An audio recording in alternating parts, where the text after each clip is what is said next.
I thought my marriage was perfect. 20 years together, a successful company, and a retirement plan to travel the world with the woman I loved.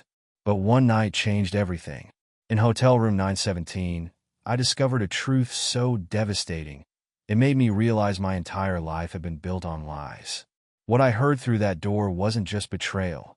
It was a carefully planned nightmare that would either end with my signature on some papers or my death.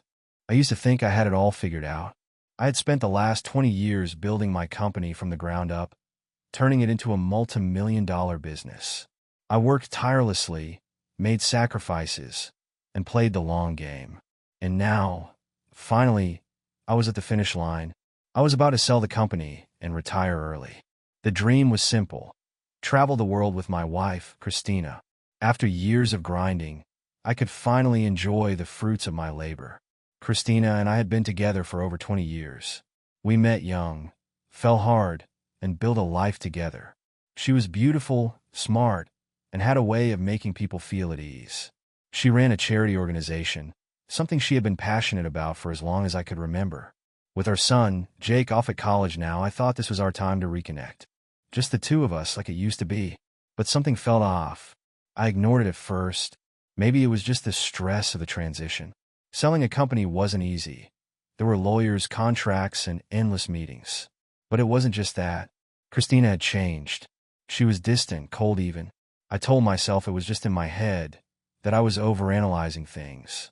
But the way she avoided eye contact, the way she seemed indifferent to my presence, it wasn't nothing. Then, the first crack appeared. A major client, one I had been working with for years, suddenly pulled out of a huge deal. No warning, no explanation. Just like that, millions of dollars were off the table. It was a gut punch, but I could handle it. Business was unpredictable. Then my CFO called. "Adam, we have a problem." That's never a good way to start a conversation. "What kind of problem?" I asked, already feeling my stomach tighten. "There are some discrepancies in the accounts. Money's missing. We're talking hundreds of thousands." I felt a cold sweat on my neck. "Missing? What do you mean missing?" "We're still looking into it. But it's not an error. The money was moved." I clenched my jaw. "By who?" Silence. "We don't know yet." I closed my eyes and exhaled slowly. "Find out." I hung up, staring blankly at my desk. The day had gone from bad to worse in a matter of hours. By the time I got home, exhaustion weighed on me like a ton of bricks. I needed a drink. I needed my wife. I needed to vent, to talk, to hear her say it was going to be okay. She was sitting in the living room, scrolling through her phone, legs curled under her.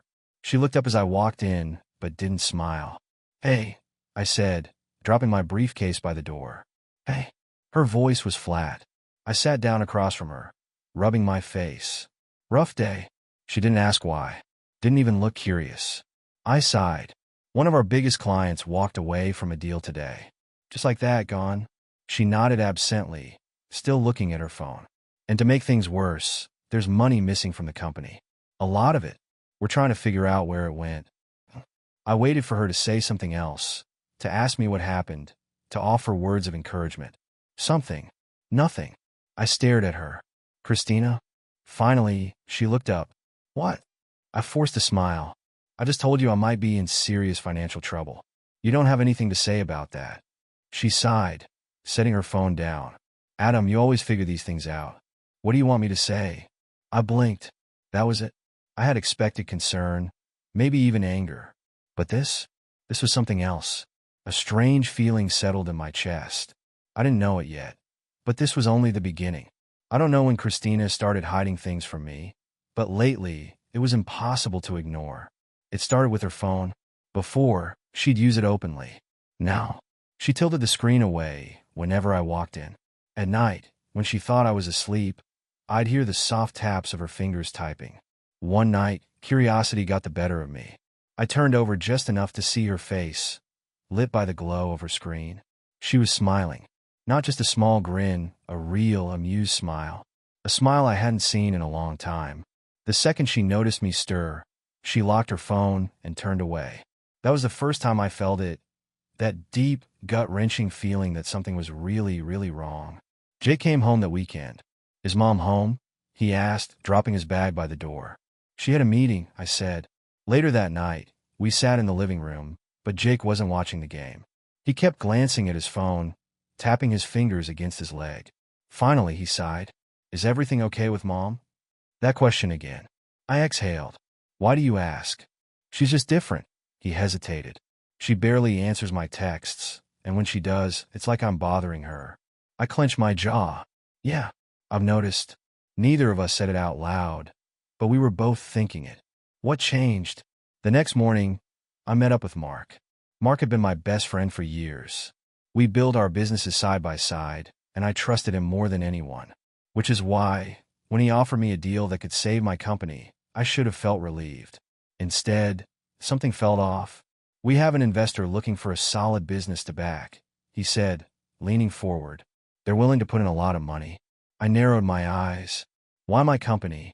Mark smirked. They like the numbers. On paper, it sounded perfect. So, why did it feel so wrong? I need to meet them first, I said. A pause. Barely noticeable, but it was there. Then Mark nodded. Of course. I should have felt relieved. Instead, I felt like I had just stepped into something I didn't fully understand. That night, Christina came home late. I was already sitting in the living room, nursing a drink. She set her purse on the counter without a word. You're out late, I said casually. Had a meeting? Another meeting. I watched as she pulled off her heels, rubbing her neck. A normal husband would have offered a massage. A normal husband wouldn't have this gnawing suspicion that his wife was lying to him. Instead, I just nodded. Everything go okay? Fine. She walked past me, heading upstairs without another word. And just like that, I realized something. We weren't just drifting apart. She was already gone. I thought things couldn't get any worse. I was wrong. Losing one major client was bad enough. Losing a second? That was a death sentence. The call came in the morning.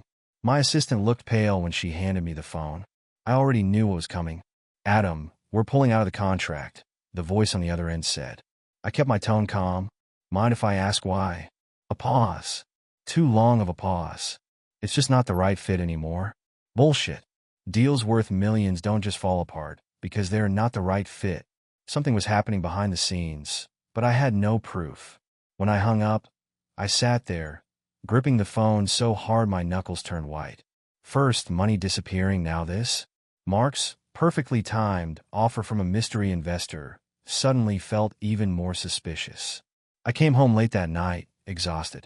Christina was already there, sitting at the kitchen table with a glass of wine, her phone face down next to her. She barely looked up when I walked in. Rough day? She asked, voice flat. You could say that. I sat down across from her, rubbing my temples. Another client walked. Just like that. She blinked, took a sip of her wine. That's tough. I waited for more. Some kind of concern. A question. Anything. Nothing. Instead, she picked up her phone and turned away slightly as she checked something, hiding the screen from me. Again. Then, casually, she said, I need more money for the foundation this month. I looked up. How much? She told me the number. It was huge. More than double what she had asked for before.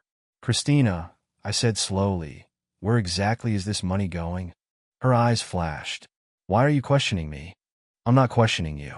I sighed, rubbing my face. It's a lot of money, and right now, I don't have a lot to spare. She scoffed. You always figure it out. I stared at her. That was the second time she'd said that.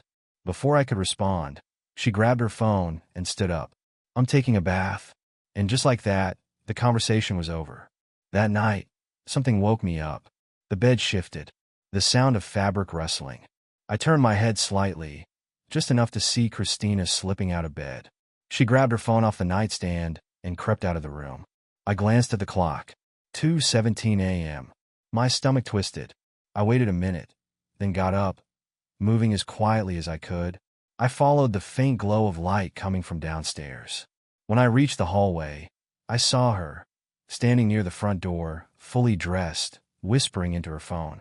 I couldn't make out the words, but her tone was urgent, nervous.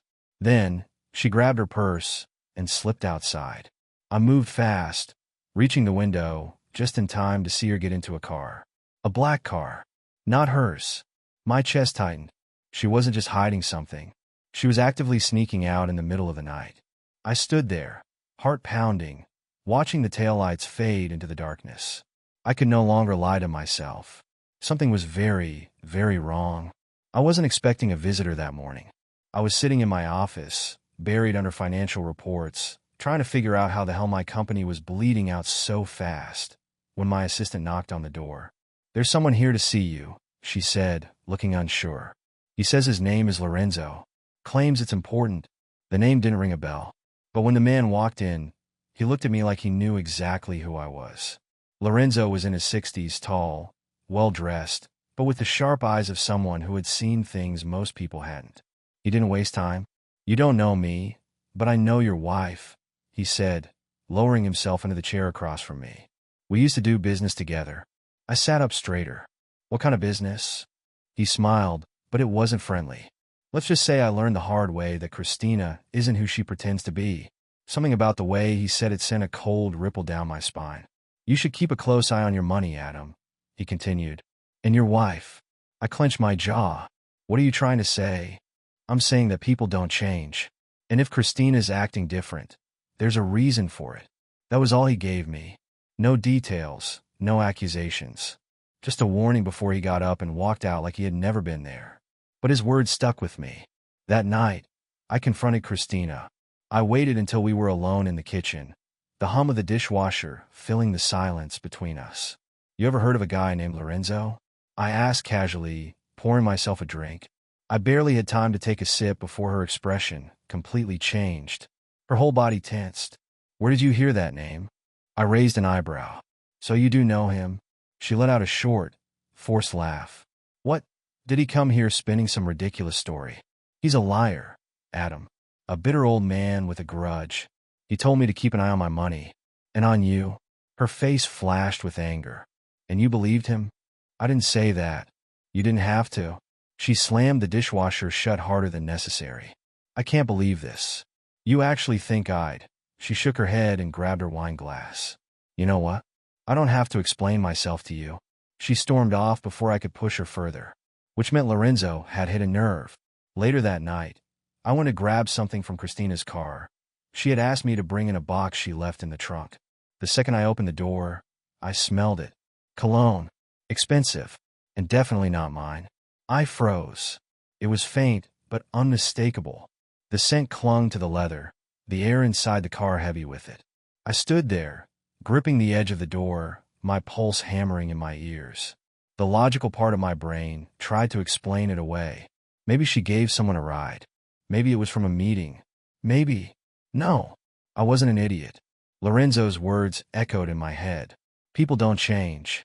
If she's acting different, there's a reason. I closed the trunk, took a deep breath, and walked back inside. For the first time, I felt like I was standing on the edge of a cliff. And there was only one way this was going to end. I wasn't expecting to hear it like this. The night started out normal, just a small gathering at our house. Jake had invited a few friends over, and I stuck around, nursing a drink while they talked and laughed. It felt good, for once, to pretend everything was fine. And then Lucas said it. I wasn't even paying attention at first. The conversation had drifted, and Lucas, Jake's closest friend, a kid I had known since they were in middle school, was casually rambling about some fancy restaurant he went to last week. "Yeah, and I swear, I saw your mom there," he said, laughing. "Didn't want to interrupt her date, though." The room went silent. Jake frowned. "What?"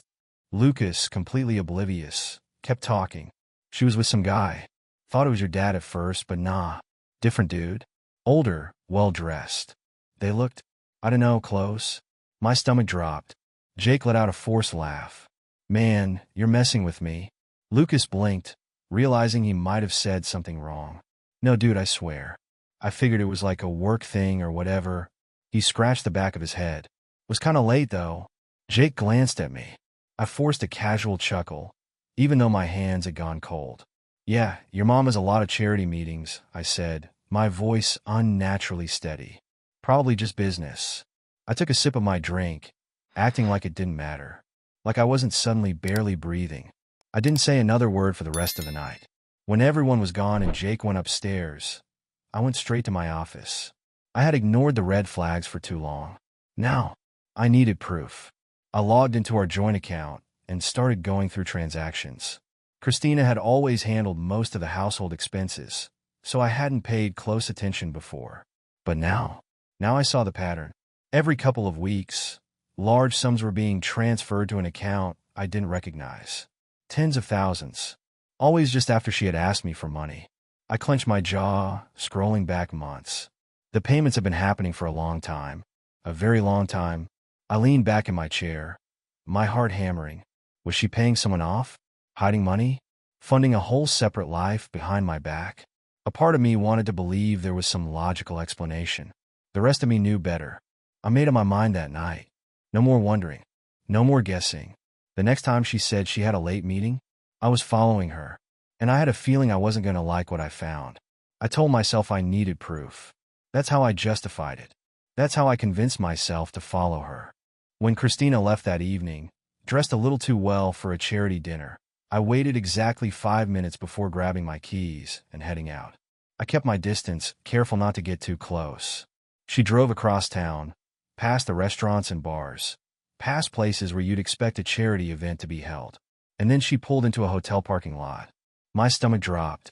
I parked on the opposite side of the lot and watched as she got out of the car, adjusting her dress, checking her reflection in the window. She looked excited, nervous. Then she walked inside.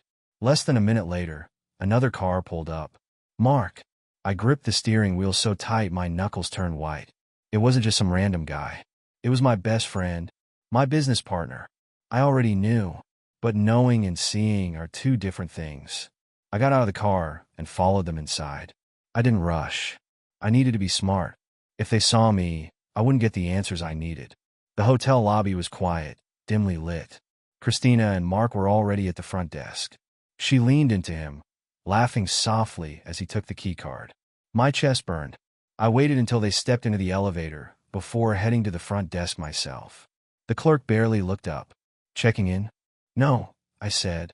I just saw my wife go upstairs. She forgot her room number. Can you remind me? I expected a refusal, a policy about guest privacy. Instead, the clerk just sighed, like this wasn't the first time some idiot husband came looking for his cheating wife. Room 917. I nodded and walked toward the elevator. By the time I reached the 9th floor, my hands were shaking. I found the door. 917. I could hear them inside, laughing, kissing, the bed creaking. I closed my eyes, exhaling slowly, trying to stop the rage clawing at my insides. Then I heard Christina's voice, clear as day. If he doesn't sign the papers, we'll have to get rid of him. Mark chuckled. You think he'll resist? He's stubborn. But once he realizes he's lost everything, he'll give in. A pause. Then, softer, sweeter. And if not, accidents happen all the time. I stumbled back before I even realized I was moving. My vision blurred. My ears rang. They weren't just cheating. They were planning to destroy me, to take everything I had. And if I fought back, they were going to kill me. I turned and walked away, forcing myself to stay calm, to keep my steps steady. I didn't know what my next move was. But one thing was clear. This wasn't just about betrayal anymore. This was war. I drove home in a daze, my hands still shaking on the wheel. The words kept echoing in my head. Accidents happen all the time. My wife, the woman I'd spent 20 years with, built a life with, raised a son with, was plotting my death. And Mark, my best friend, my business partner, he was right there with her, laughing about it like it was nothing. I pulled into our driveway and just sat there, engine off, staring at the house we called home for 15 years. Every window, every brick, every memory now felt tainted. My phone buzzed. Jake, Dad, you okay? You didn't answer my texts. I cleared my throat. Yes, son. Just busy with work. A pause. You sure? You've been acting weird lately. How do you tell your son that his mother is planning to kill his father? That the woman who raised him, who tucked him in at night and kissed his scraped knees, was capable of such cold-blooded betrayal? I'm fine, I lied. Just dealing with some business issues. When I hung up, I sat there longer, thinking. They had me cornered. The missing money, the lost clients, Mark's mysterious investor. It all made sense now. They were systematically destroying everything I'd built, piece by piece. And if I fought back, well, they had a plan for that too. I needed to be smart, Smarter than them. That's when the idea hit me. I pulled out my phone and texted Christina, "Missing you. Let's have dinner tomorrow night. Invite Mark too. We should discuss that investment offer." Her response came quickly. "Sounds perfect. I'll tell him." Of course she would. They probably thought their plan was working perfectly. I smiled, but there was no warmth in it. If they wanted to play games, fine. But they weren't the only ones who could set a trap. I spent the next day preparing. I gathered every piece of evidence I had: bank statements, recorded conversations, photos. I even hired a private investigator to dig deeper into their connection. What he found made me sick. The charity foundation Christina ran? A front. The missing money? They'd been siphoning it off for years, preparing for this moment. And Mark's company? Built with money he'd stolen from mine. By the time evening came, I was ready. I set the dining room table carefully. 3 places. Wine glasses. Perfect for a final confrontation. Jake had texted earlier, asking if he could join us for dinner. I almost said no, wanted to protect him from what was about to happen. But maybe he needed to see the truth for himself. "Sure, son," I replied. "Come over at 7. I placed a small voice recorder under the table. Another in my pocket. The folder with all the evidence sat in my office, ready. Christina came home first, dressed up like this was just another dinner party. She kissed my cheek, and I had to fight not to flinch. "Mark's running a bit late," she said, pouring herself some wine. "But he'll be here soon." I watched her move around the kitchen, so comfortable in her lies. How many times had she kissed me, smiled at me, all while plotting my destruction? Jake arrived next, giving his mother a hug that made my heart ache. He still didn't know. Still saw her as mom, not the monster she'd become. The doorbell rang. Mark stood there, bottle of wine in hand, wearing that same fake smile he'd worn for years. "Adam, good to see you, buddy." I let him hug me, pat my back like old times. Let him think everything was normal. We all sat down to dinner, the perfect picture of friends and family. Christina raised her glass. "To good friends and new opportunities." I raised mine too, meeting her eyes across the table. "Yes," I said quietly. "To revealing opportunities." The trap was set. Now it was time to watch it snap shut. I've been trying to figure out how to handle this situation for days. Tonight, I finally decided to confront them. Looking back now from my hospital bed, I'm still not sure if it was the smartest move, but at least now everyone knows the truth. I invited them both to dinner. Yeah, I know it sounds crazy, inviting your cheating wife and backstabbing best friend over for pasta. But I needed my son Jake to see who they really were. He deserved to know the truth about his mother. Christina showed up first, all dressed up and smiling. The way she kissed my cheek and acted normal made my stomach turn. Jake arrived next, hugging his mom like he always does. Watching that moment just about broke my heart. Then Mark showed up with his fake smile and a bottle of wine. "Hey, buddy." Like we're still best friends. Like he hasn't been sleeping with my wife and stealing my money for the past 2 years. Dinner started normally enough. Christina kept touching Mark's arm when she thought I wasn't looking. They shared these little glances that now seemed so obvious. I kept thinking about how blind I'd been all this time. I waited until everyone had eaten. Then I pulled out my phone and played the hotel recording. The one where they're casually discussing my murder over pillow talk. The silence that followed was deafening. Christina went white as a sheet. Mark froze mid-bite. Jake just sat there, fork suspended in the air, looking between them like he was waiting for someone to say it was all a joke. Christina tried damage control immediately. "Adam, you're taking this completely out of context." "Right, because there's a proper context for planning your husband's murder." That's when I laid out everything. Bank statements showing millions missing. Photos of their meetups. Evidence that her charity was laundering money. Proof that Mark's company was built with cash stolen from mine. Everything spread out on the dinner table between the wine glasses and pasta. Jake stood up so fast his chair fell over. The look he gave his mom, I'll never forget it. Pure betrayal. Christina tried to reach for him, but he backed away like she was poisonous. Here's where everything went sideways. Mark suddenly pulls out a knife. Not a dinner knife, a proper hunting knife. My best friend came to dinner armed and ready for violence. He lunged across the table at me. I managed to dodge but caught a slice on my arm. That's 12 stitches I didn't plan on getting tonight. Jake, and I've never been prouder of my son, tackled him straight into our china cabinet. Glass went everywhere. Christina was screaming, but not because she was worried about me. No, she was yelling at Mark for ruining the plan. I'm sitting in a hospital now, getting stitched up, and I can't help but think about all those years. Every birthday, every Christmas, every family vacation, was any of it real? Did she ever love me? Or was I just a convenient mark for their long con? Jake's okay, thank God. A few cuts from the glass, but nothing serious. He hasn't said much since it happened. Just sits here in the hospital room, staring at his phone, probably trying to make sense of it all, just like I am. The police are involved now. They have to be. When your wife and best friend graduate from affair and embezzlement to attempted murder over dinner, there's no going back to normal. Sometimes the truth hurts. Sometimes it tries to stab you over pasta. But at least it's the truth. The next few hours after the dinner felt like a blur. The emergency room doctors kept asking me to explain what happened while they stitched up my arm. How do you tell someone that your wife of 20 years and your best friend just tried to kill you over pasta? The police took statements from all of us separately. Christina was crying the whole time, telling them I was unstable, that I had misunderstood everything, that the recording was taken out of context. The officers just kept nodding and taking notes while she spun her lies. Mark was a different story. The moment Jake tackled him, something in him snapped. The mask completely fell off. He started ranting about how I didn't deserve what I had, how he and Christina had been planning this for years. The cops didn't even have to push him. He just kept talking, confessing to everything.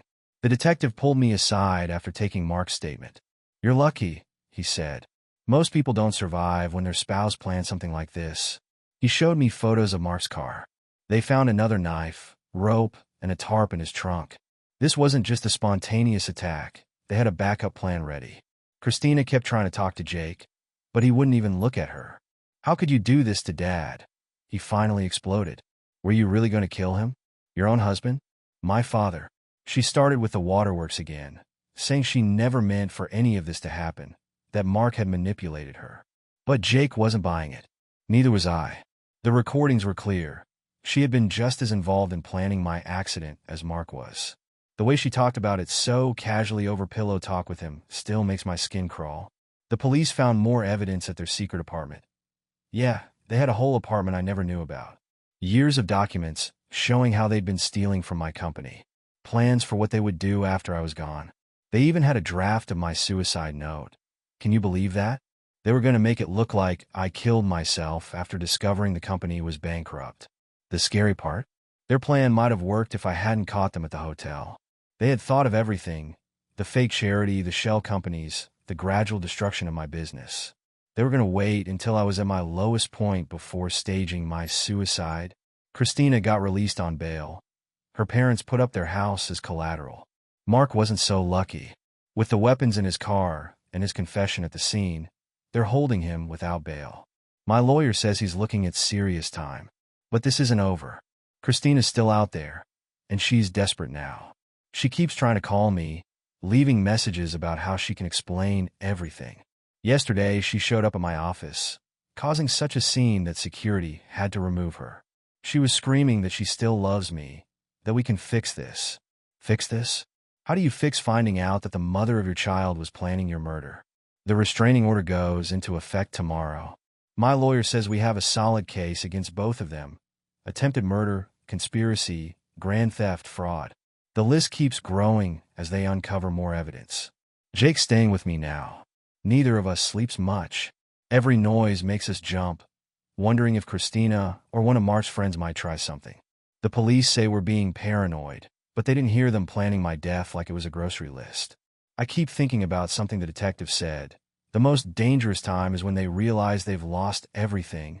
Well, they've lost everything now, and I can't help but wonder what they might try next. 3 months have passed since that dinner night. Sometimes I still wake up in cold sweat, remembering the glint of Mark's knife. But things are finally starting to make sense, and justice is coming. The trial started last week. The evidence against them is overwhelming. Those recordings I made at the hotel turned out to be just the tip of the iceberg. The forensic accountants found everything. Every stolen dollar, every fake transaction, every shell company they created. Mark broke first. His lawyer knew they had no chance with the attempted murder charge, not with a room full of witnesses and a trunk full of evidence. He took a plea deal, agreeing to testify against Christina in exchange for a lighter sentence. Some best friend, right? Christina didn't take that well. She showed up at my house one night, completely drunk, screaming about how I ruined everything. How we could have had a perfect life if I'd just been stupid enough to sign those papers, or better yet, just died like I was supposed to. Jake recorded the whole thing. My son, always thinking ahead. That video of her confession pretty much sealed her fate in court. Her fancy lawyer quit the next day. Even he couldn't spin a story around her screaming about how I should have died. The financial damage is bad, I won't lie. They managed to steal almost $4 million through Christina's fake charity alone.